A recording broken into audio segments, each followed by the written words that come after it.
Hello everyone, welcome back to Commerce Institute. Hope you're doing well.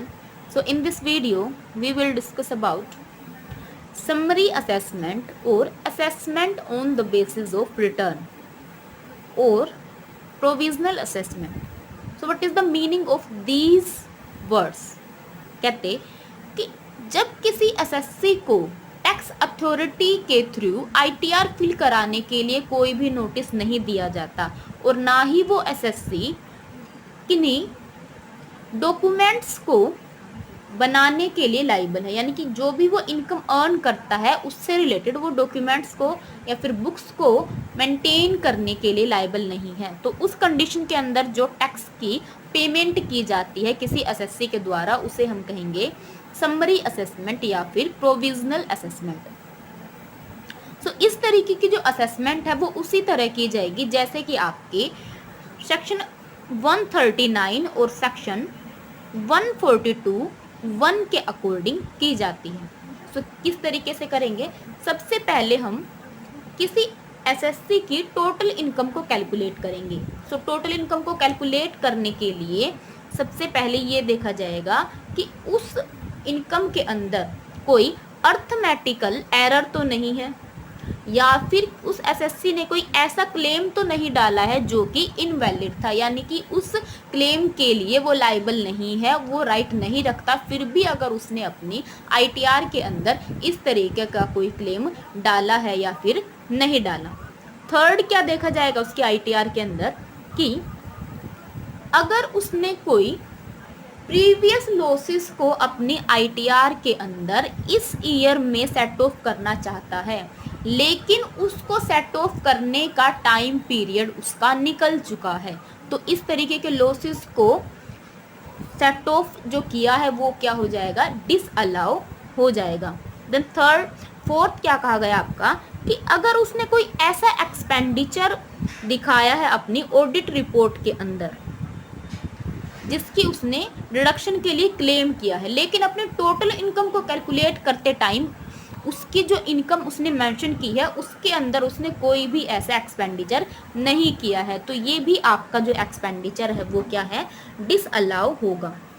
उसके अलावा अगर कोई पर्सन सेक्शन 10AA यानी कि SCZ 10IA यानी कि इंफ्रास्ट्रक्चर फैसिलिटीज, उसके अलावा 80IB 80IC के अंदर अगर उसने कोई भी डिडक्शन ली है लेकिन उसकी वो डिडक्शन लेने का टाइम पीरियड निकल चुका है, यानी कि 10 साल के लिए फॉर एग्जांपल SCZ को क्या मिलती है? डिडक्शन मिलती है टैक्स की, लेकिन अब उसके बिजनेस को रन करते हुए 11 साल हो गए और अब भी वो क्या कर रहा है? अपने प्रॉफिट्स के लिए डिडक्शन मांग रहा है, तो इस तरीके की जो डिडक्शन है वो क्या होती है? डिसअलाउ होगी। देन नेक्स्ट कि अगर उसने अपने आईटीआर के अंदर सेक्शन 26AS या फिर फॉर्म नंबर 16A और 16 के अंदर ली जाने वाली कोई भी आपकी डिडक्शन के लिए क्लेम किया है लेकिन वो डिडक्शन आपकी अलाउड नहीं है, तो ये सभी आपके डिडक्शन क्या होंगे? डिसअलाउड। कि अगर आपकी टोटल इनकम के अंदर या इस तरीके की कोई भी डिडक्शन ली गई है जो कि डिसअलाउ है उनकी पहले एडजस्टमेंट की जाएगी। अगर इस तरह की कोई एडजस्टमेंट ली गई है तो उसको वापस से क्या कर दिया जाता है? ऐड कर दिया जाता है। इन सभी एडजस्टमेंट को करने के बाद चाहे वो रिटर्न में या फिर इलेक्ट्रॉनिकली अपनी आईटीआर को कहाँ देगा? टैक्स अथॉरिटी को सेंड कर देगा। और अगर उसने इस तरीके की एडजस्टमेंट ली है और टैक्स अथॉरिटी ने इन एडजस्टमेंट के अगेंस्ट 30 दिन के अंदर एसएससी को कोई भी नोटिस नहीं दिया तो उनकी ये एडजस्टमेंट वैलिड मान ली जाती है। देन उसके बाद कि आपकी जो टैक्स इंटरेस्ट और फी की कैलकुलेशन किस इनकम के बेस पर की जाएगी? जो भी आपकी above total income in adjustment के बाद निकल कर आई है उन्हीं के ऊपर आपकी टैक्स इंटरेस्ट या फिर फी की कंप्यूटेशन की जाएगी। देन अगर पर्सन को कोई भी इंटरेस्ट या फिर टैक्स पे करना है तो उसकी कैलकुलेशन के लिए आपका एक फॉर्म दिया गया है। क्या कि आपकी जो भी टैक्स लायबिलिटी बनती है उसमें से हम क्या लेस करेंगे? अगर पर्सन ने कोई भी TDS या फिर TCS की अमाउंट है उसके पास। उसके अलावा अगर उसने कोई एडवांस पेमेंट ऑफ टैक्स की है या उसका कोई टैक्स क्रेडिट बनता है या फिर उसको कोई रिलीफ की अमाउंट मिलती है, तो उन सभी अमाउंट को लेस करने के बाद जो उसकी अमाउंट निकल कर आएगी वो क्या होगी, आपकी अमाउंट होगी जिसके ऊपर इंटरेस्ट चार्ज किया जाएगा। ये इंटरेस्ट आपका कब चार्ज किया जाता है, जब एसएससी ने लेट ITR फिल की हो या फिर एडवांस पेमेंट ऑफ टैक्स की जो पेमेंट है वो लेट की हो या फिर TDS की जो पेमेंट है वो लेट की हो। तो इन सभी कंडीशंस के अंदर एक एसएससी को क्या करना पड़ता है, इंटरेस्ट पे करना पड़ता है। देन नेक्स्ट क्या कहा गया आपका कि ये सभी एडजस्टमेंट करने के बाद आपका जो एसएससी है वो क्या करेगा, सेंड कर देगा अपनी ITR को। देन उसके बाद आपका असेसिंग ऑफिसर देखेगा कि सामने वाले पर्सन को टैक्स लायबिलिटी जो उसने कैलकुलेट की है क्या वो ठीक है या नहीं, और उसके लिए कोई रिफंड की अमाउंट बनती है या नहीं बनती। अगर उसको कोई रिफंड की अमाउंट बनती है तो उसको क्या कर दी जाती है, पे कर दी जाती है। देन नेक्स्ट कि अगर उसने अपनी ITR के अंदर कोई लॉस डिक्लेयर किया है और उस लॉस के ऊपर आपका कोई भी इंटरेस्ट चार्ज नहीं किया जाएगा और ना ही उसको कोई फी पे करनी पड़ेगी।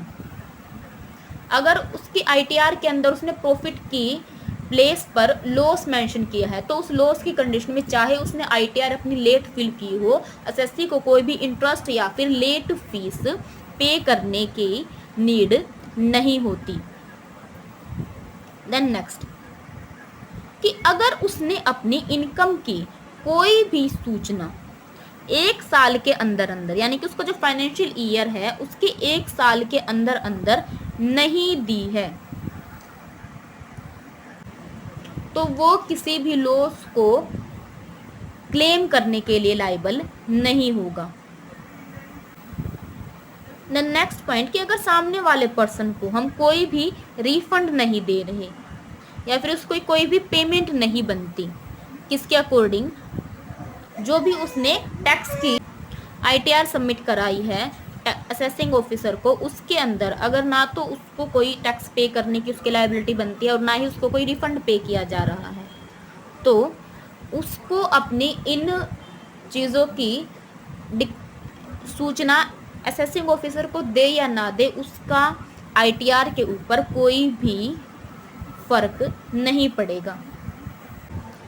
जब टोटल इनकम हमने कैलकुलेट की तो उसके अंदर हमने देखा कि आपका कोई इनकरेक्ट क्लेम नहीं होना चाहिए टोटल इनकम में। तो वो इनकरेक्ट क्लेम का क्या मतलब है, ठीक है, इनकरेक्ट क्लेम का मतलब है कि अगर सामने वाले पर्सन ने कोई एंट्री की है, मान लीजिए उसने क्लेम किया 10,000 रुपये का, लेकिन जब असेसिंग ऑफिसर ने डॉक्यूमेंट्स को मैच किया तो आपकी जो ये 10,000 रुपये की अमाउंट थी वो कहीं भी मैच नहीं करती, तो हम क्या कहेंगे कि सामने वाले पर्सन ने इनकरेक्ट क्लेम किया है। उसके अलावा अगर उसने किसी क्लेम को लेने के लिए जो इन्फॉर्मेशन प्रोवाइड की जानी थी वो प्रोवाइड नहीं की और सिर्फ क्लेम के लिए उसने मेंशन कर दिया, तो उस कंडीशन के अंदर भी वो क्लेम इनकरेक्ट कंसिडर किया जाएगा। देन अगर उसने लिमिट से ज़्यादा क्या कर दिया, क्लेम कर दिया किसी एक्सपेंडिचर के लिए, फॉर एग्जांपल आपका एक्सपेंडिचर के लिए क्लेम किया जाना था टैक्स लिमिट के अकॉर्डिंग 10K का, लेकिन उसने किया 13K के लिए क्लेम, तो आपका ये जो क्लेम है ये क्या माना जाएगा, इनकरेक्ट माना जाएगा। सो ये था आपका